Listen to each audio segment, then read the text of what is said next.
Hello friends, स्वागत है आपका हमारे YouTube channel NCERT explanation and GK पर।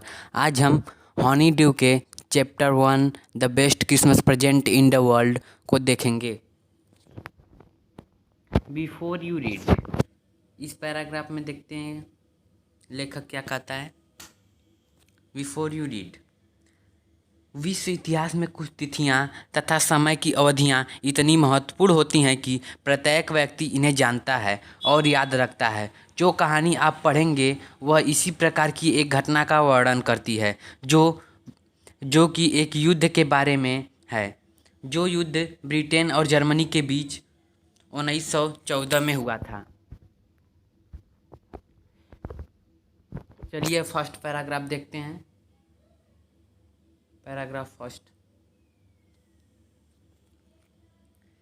लेखक कहता है, मैं ब्रिडपोर्ट में एक कबाड़ की दुकान में एक डेस्क देखा जिसकी ऊपरी सिरा गोलाकार था। व्यक्ति ने बताया कि यह डेस्क 19वीं शताब्दी का शाहबतूत की लकड़ी का बना हुआ है। लेखक लेखक कहा, हमने इस प्रकार का एक डेस्क खरीदना चाहता था, लेकिन ये बहुत कीमती थे। यह डेस्क बुरी हालत में था, जिसका ऊपरी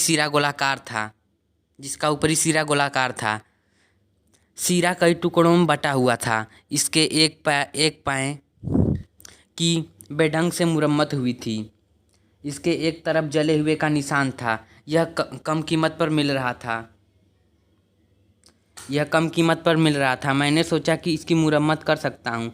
यह मेरे लिए चुनौती थी, लेकिन मैंने इसे स्वीकार किया। मैंने इसकी कीमत देखकर इसे खरीद लिया और गैरेज के पिछवाड़े में स्थित कर्मशाला में ले आया। किसी क्रिसमस के मौके पर इस पर कार्य करना शुरू किया। पैराग्राफ नंबर 2 देखते हैं।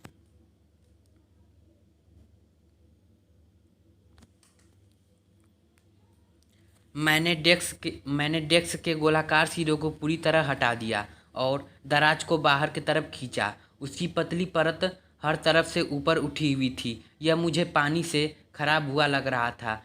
आग और पानी डेस्क से अपना कर वसूल चुके थे। अंतिम दराज ज़्यादा चिपकी हुई थी। मैंने इसे आसानी से बाहर निकालने की पूरी कोशिश की। मैंने अपनी मुट्ठी से एक तरफ से इसे चोट मारी और दराज नीचे की तरफ एक खाली स्थान एक गुप्त दराज के साथ खुल गया। उसमें कुछ था। मैंने अंदर से एक छोटा सा टिन का डब्बा निकाला। उसके ऊपर स्लोटेप चिपकाया हुआ लाइनदार पत्र लिखने का कागज़ था, जिस पर टेढ़ी मेढ़ी लिखावट में यह लिखा हुआ था, जिम का 25 जनवरी 1915 को प्राप्त हुआ अंतिम पत्र। जब समय आए मेरे साथ दफनाया जाए। मैं जानता था कि मेरे डिब्बे को खोलना गलत है, लेकिन मेरी जिज्ञासा इस मेरे नैतिक संकोच पर भारी पड़ी। ऐसा सामान्यतः हो जाता है। पैराग्राफ 3 देखते हैं। इनसाइड द बॉक्स देयर, डिब्बे के अंदर एक लिफाफा था, पर उस पर पत्र लिखा हुआ था। मैंने पत्र के डिब्बे से हटाया और उसे खोला। यह पेंसिल से लिखा गया था। इसके ऊपरी हिस्से पर 26 दिसंबर 1914 लिखा हुआ था। पैराग्राफ 2,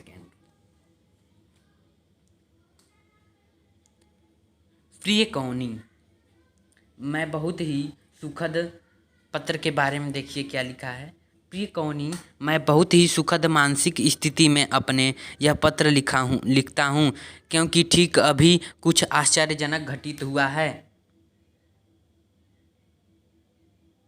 जिसे मैं तुम्हें इसी क्षण बताना चाहता हूँ। हम सब कल सुबह मोर्चा नुमा नाले के सामने खड़े थे। यह क्रिसमस की सुबह थी। यह ताजगी से भरी व शांत सुबह थी। इसकी सुहावनी की मैंने सुबह कभी नहीं देखी। इतनी सुहानी सुबह मैं कभी नहीं देखी। इतनी ठंडी व कोहरे से पूर्ण, जितना कि एक क्रिसमस का सुबह होना चाहिए।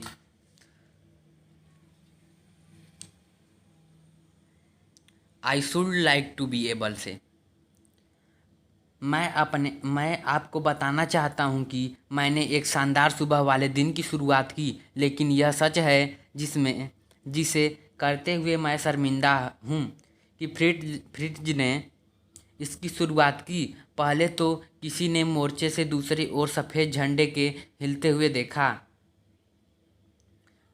फिर वे फिर वे उस निर्जन भूमि से पार से रही। क्रिसमस मुबारक, क्रिसमस मुबारक। जब ऐसा आश्चर्यजनक हुआ था तो हम में से कोई उनकी वापिस चिल्ला रहा था, आपको भी क्रिसमस मुबारक, आपको भी क्रिसमस मुबारक। मैंने सोचा इसका मतलब यही है। हम सब ने एक साथ ऐसा किया, परंतु तभी अचानक उसमें एक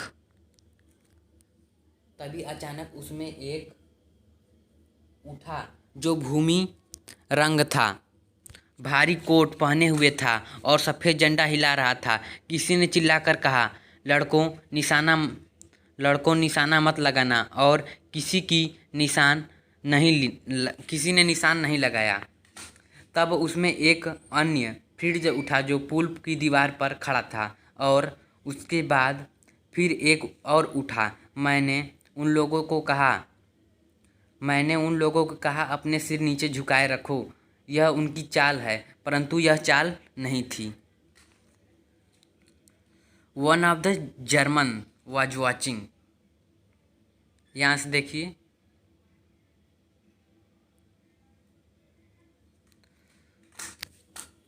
उन जर्मनों में से एक अपने सिर पर बोतल हिला रहा था। क्रिसमस दिवस है टॉमी, हमारे पास शराब है, हमारे पास कबाब भी है, हम आपसे मिलते हैं। इस समय तक वो दर्जनों थे जो उन निर्जन भूमि की हमारी तरफ बढ़ा रहे थे, और उनके पास कोई बंदूक नहीं थी। लिटिल प्राइवेट मॉरिस उठने वाला पहला लड़का था। आओ लड़कों, किसका इंतज़ार कर रहे हो? और तब उनके लिए कोई रुकावट नहीं थी। मैंने उनका अधिकार था। मैं समझता हूँ कि मैंने उनको वहीं रोक देना चाहिए था, पर सच्चाई यह थी कि यह बात मेरे मन में नहीं आई कि मुझे उनको रोकना चाहिए। मैं उन लोगों को तथा हमारे लोगों को भूरे कोट में खाकी कोट पहने हुए एक दूसरे की तरफ भूमि के मध्य आते हुए देख सकता था, और मैं भी उनमें से एक था। युद्ध के बीच शांति कर रहे थे। प्रिय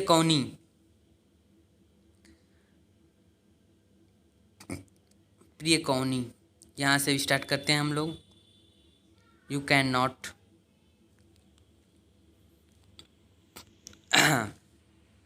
प्रिय कौनी, तुम मेरी भावनाओं की कल्पना नहीं कर सकती। जब मैंने फ्रिट्ज अधिकारियों की आंखों में देखा जो हाथ फैलाए हुए मेरे पास पहुंच गए, उसने बड़ी ही गर्मजोशी से मेरा हाथ पकड़ लिया, मिलाते हुए कहा, मैं गायन मंडली से सैलो बजाता हूँ, क्रिसमस मुबारक। Happy Christmas. मैंने जवाब दिया, कैप्टन आपको क्रिसमस मुबारक। मैं स्कूल अध्यापक हूँ जो इंग्लैंड पश्चिम में है।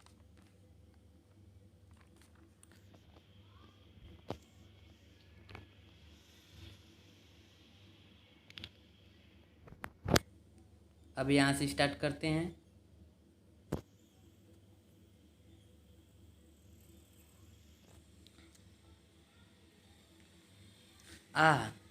डॉर्सेट, वह मुस्कुराया। मैं इस स्थान को जानता हूँ, मैं इसे अच्छी प्रकार से जानता हूँ। हमने मेरी अजीब सा सामान व उसका बढ़िया कबाब आपस में बांटा। हमने बातें की। कौनी हमसे कैसे कैसे बातें की। वह लगभग सही अंग्रेजी बोलता था।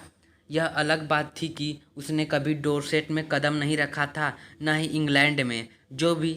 जो भी वह इंग्लैंड के बारे में जानता था वो सब उसने स्कूल से ही सीखा था और अंग्रेजी की पुस्तकों से जाना था। उसकी पसंदीदा लेखक टॉमस हार्डी ने उसकी मनपसंद पुस्तक